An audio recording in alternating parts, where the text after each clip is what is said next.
Randy masih kebingungan serta gelisah karena pada saat ini dia masih dikawal oleh beberapa bodyguard yang membawanya entah kemana. "Maaf, saya mau dibawa kemana ya?" Pak Randy bertanya pada pria berjas abu di sampingnya, yang saat ini mereka tengah menaiki sebuah pintu lift khusus di Ruth, yang tak mendapat balasan apapun dari yang ditanyai. Dan akhirnya Pak Randy memilih diam, memendam ketakutan serta kegelisahan dalam hati hingga pasrah mengikuti mereka. Dalam beberapa menit mereka berjalan. Langkah kaki pria berjas abu itu berhenti tepat di depan sebuah pintu kembar hitam. Dia mengangkat sebelah tangan dan mengetuk pintu itu. "Tuan, saya telah membawa orangnya." "Masuk." Suara bariton terdengar memerintah dari dalam. Pria berjas abu itu membuka pintu lebar. Sedangkan Pak Randy memilih dia mematung, masih bingung tak mengerti kenapa dia bisa dibawa dan kini menginjakkan kaki di lantai yang sangat mustahil bagi seorang staf biasa seperti dirinya menginjakkan kaki di lantai khusus direktur utama tersebut. "Anda, silahkan masuk." Titah pria berjas abu membuat Pak Randy terhenyak sadar kembali ke kenyataan. Baik." Dengan perasaan ragu bercampur aduk kebingungan, gelisah menjadi satu, Pak Randy memasuki ruangan yang luas bernuansa klasik dan elegan itu. Dia masih berdiri mematung di depan pintu yang sudah ditutup rapat kembali. Dalam ruangan tersebut tampak seorang pria paruh baya namun masih terlihat sangat tampan. Pria itu terlihat berwibawa dan tegas dari tatanan wajah yang tergambar. Apa dia Pak Andinata, pemilik perusahaan ini? Kenapa orang besar sepertinya mencariku? Apa aku telah melakukan kesalahan besar yang merugikan perusahaan? Tapi aku hanya staf biasa yang tidak perlu mendapat perhatian dari orang besar seperti ini. Pikiran demi pikiran muncul secara beruntun di kepala Pak Randy, memikirkan kemungkinan juga kegelisahan. Kenapa dia bisa dipanggil secara tiba-tiba begitu ke ruangannya? Kedua tangan Pak Randy tertaut erat oleh kegugupan dengan kepala tak berani terangkat untuk menatap langsung pria berkedudukan tinggi di hadapannya itu. Dia hanya bisa berdiri menunggu perintah tanpa bisa membuka mulut untuk memulai bicara. Pak Roy Andinata masih membolak-balikan sebuah berkas yang sedari tadi dia baca. Dia beralih melirik pria di ujung sana yang terlihat ketakutan dan kebingungan. Senyuman tipis terukir di bibir Pak Roy sambil meletakkan berkas ke atas meja. "Silahkan duduk," titahnya dengan lirikan mata ke arah sofa. Baik Tuan Besar." Dengan nurut Pak Randy berjalan ke arah lingkupan sofa dan duduk di salah satu sofa panjang berwarna hitam. Pak Roy beranjak berdiri menghampiri tamu itu dan ikut bergabung duduk di salah satu sofa kosong lainnya. Dia meletakkan sebuah berkas yang sempat dia baca tadi ke atas meja sehingga terlihat jelas apa isi dari berkas tersebut, yang seketika membuat mata Pak Randy melebar terkejut. "Caca? Tidak salah lagi, itu foto Caca." Batin Pak Randy masih kaget tak percaya dengan apa yang dilihatnya. "Kau mau minum apa?" tanya Pak Roy memulai obrolan. Saya air putih saja." Gagap Pak Randy masih menundukkan kepala tak berani bersikukuh. Segera sebelah tangan Pak Roy terulur menekan sebuah tombol intercom di meja kecil dekat sofa. "2 cangkir kopi," ucapnya memerintah ke seseorang yang mendengarkan di seberang intercom.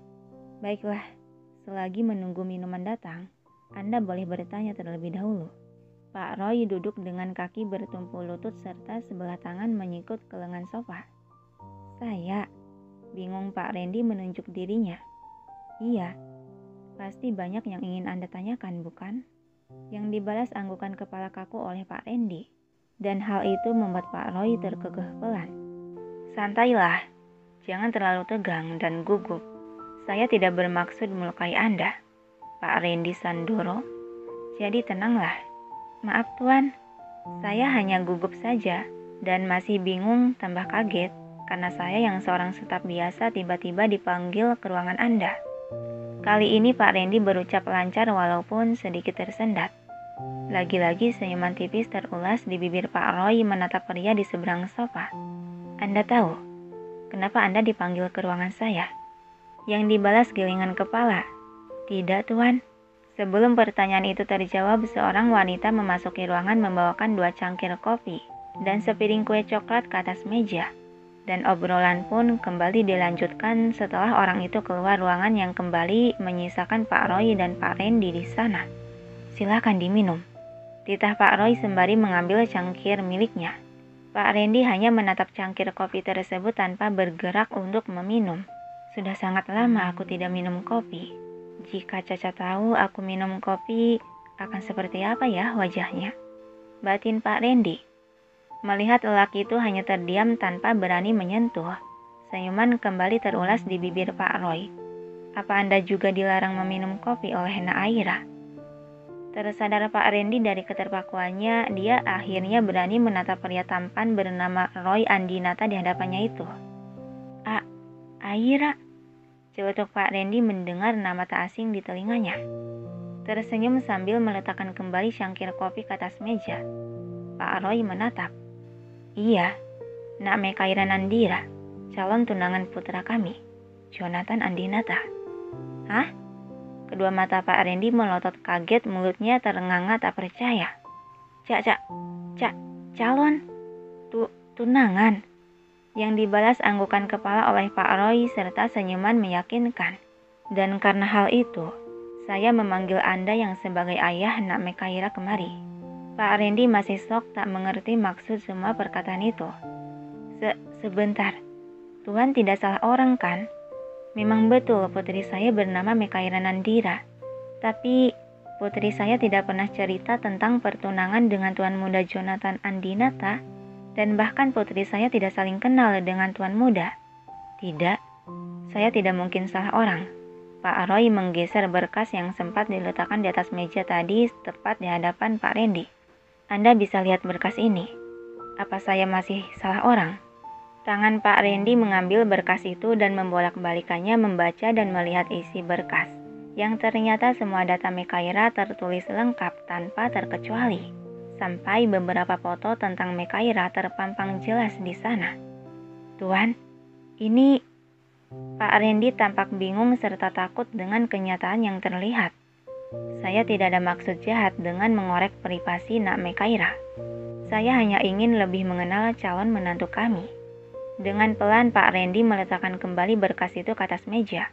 Tubuhnya serasa lemas akibat kejutan-kejutan tak terduga. "Calon menantu? Tapi putri saya telah dilamar oleh keluarga lain. Dan setahu saya keluarga itu bukan dari keluarga Tuan." "Saya tahu." Pak Roy tersenyum membenarkan posisi duduk lalu mengambil cangkir kopi. "Keluarga Jacqueline kan?" Benar?" Gagap Pak Randy lagi-lagi dibuat terpaku kaget. Bagaimana bisa anakku terlibat dengan keluarga besar ini?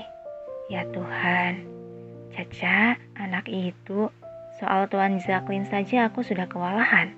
Sekarang malah terlibat dengan yang lebih besar. Batin Pak Randy.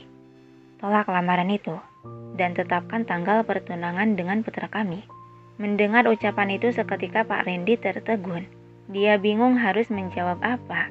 Karena di satu sisi lamaran dari keluarga Jacqueline adalah lamaran dari keluarga besar ternama yang sekaligus keluarga sahabat dia sendiri. Di sisi lain, keluarga Pak Andinata merupakan keluarga yang tak perlu ditanyai lagi soal reputasinya, yang tersohor bagus dan memiliki perusahaan besar menyebar ke seluruh negeri bahkan tempat dia bekerja saat ini. Setelah menimang-nimang kata demi kata dalam otak, akhirnya Pak Randy memberanikan diri membuka mulut bersuara. "Maafkan saya atas keangkuhan saya, Tuan. Soal keputusan untuk calon masa depan putri saya, hanya Mekaira sendirilah yang menentukan. Saya yang sebagai orang tua tidak bisa ikut campur jika memang Mekaira telah memilih calonnya sendiri. Saya hanya berharap yang terbaik untuk putri saya. Jadi saya mungkin tidak punya hak untuk memutuskan. Tapi Anda masih punya hak untuk memutuskan menolak lamaran dari keluarga Jacqueline." Kepala Pak Randy sedikit tertunduk. "Saya akan pikirkan. Tapi sebelum itu, bolehkah saya bertanya terlebih dahulu pada Anda, Tuan?" "Silahkan, tanyakan." "Sejujurnya saya sangat terkejut. Saking terkejutnya, jadi merasa ini tak nyata. Ternyata putri saya telah mengenal Tuan Muda Jonathan. Selama ini dia selalu cerita apapun pada saya. Sedangkan tentang Tuan Muda Jonathan, saya belum pernah mendengar cerita tentangnya dari putri saya. Jadi Benarkah Tuan Andinata tidak salah mengenal orang? Mungkin saja wanita yang Anda maksud bukan putri saya. Helaan napas panjang keluar dari mulut Pak Roy. Kembali menempul lutut duduk dengan kaki menyilang. Dia menatap serius dengan mata perak tegas itu. Apa kau meragukan penglihatanku? Sadar dengan situasi yang semakin mencekam dan tatapan tajam dari Pak Roy, segera Pak Randy kembali menundukkan pandangan takut. Mana berani saya meragukan kemampuan Anda, Tuan. Baguslah, sekarang kau cukup putuskan hubungan dengan keluarga Jacqueline dan langsung tentukan tanggal pertunangan putra kita. Sejenak Pak Randy terdiam sebelum akhirnya dia pasrah mengangguk tipis, sangat tipis karena paksaan. Saya akan tanyakan terlebih dahulu pada putri saya, agar dia sendiri yang menentukan keputusannya. Yang dibalas anggukan tipis dari Pak Roy. Memang itu yang lebih penting, keputusan Naira. Kemudian tangan Pak Roy terulur mengambil sebuah amplop putih besar dari balik berkas itu. Lalu menyodorkan ke hadapan Pak Randy. Lihatlah, mulai besok kau tak perlu datang ke ruangan divisi pemasaran lagi. Hah? Kaget bercampur bingung. Pak Randy menatap dengan mata membelalak tak berkedip pada amplop putih itu. Apa aku dipecat? Tapi kenapa? Gumam Pak Randy dalam hati sok. Pak Roy yang seakan tahu apa isi pikiran lawan bicaranya, dia mengedikan dagu ke arah meja. Baca dan terimalah. Baiklah. Dengan pelan sedikit gemetar Pak Randy mengambil amplop putih tersebut lalu membukanya dan membaca isi amplop tersebut. Ini, lagi-lagi mata Pak Randy seakan keluar melihat tulisan yang tertera di atas kertas. Pak Roy tersenyum dan mengangguk. Kebetulan posisi itu sedang kosong, dan anggap saja ini hadiah dari calon besanmu. Tuhan, Pak Randy segera meletakkan kembali amplop tersebut ke atas meja, lalu membungkukkan badan dengan kepala menunduk sejajar punggung. Maafkan saya tidak bisa menerima ini. Alis Pak Roy sedikit tertaut heran menatap pria yang sedang membungkuk memohon itu. Maksudmu, saya benar-benar tidak bisa menerima ini. Jadi, sebelah alis Pak Roy terangkat menunggu jawaban pasti. Saya menolak hadiah ini, bukan sebagai karyawan Anda, tapi sebagai ayah dari putri saya. Jadi, kau tidak mau naik jabatan yang menggiurkan itu? Yang dibalas anggukan tegas dari Pak Randy. Jika saya menerima jabatan ini begitu saja, itu sama saja saya seperti menjual putri saya. Dan bagaimana nanti saya menghadapi putri saya? Saya tidak bisa menerima ini, Tuan. Saya tidak ingin kehilangan panggilan ayah dari putri saya. Mendengar penuturan itu seketika Pak Roy tergelak, tertawa cukup keras terdengar menggelegar di ruangan yang luas tersebut. Memang, penglihatan istriku itu tidak salah. Pak Randy yang mendengar ucapan tersebut hanya bisa terdiam kebingungan. Pikirannya apa yang salah dengan ucapanku?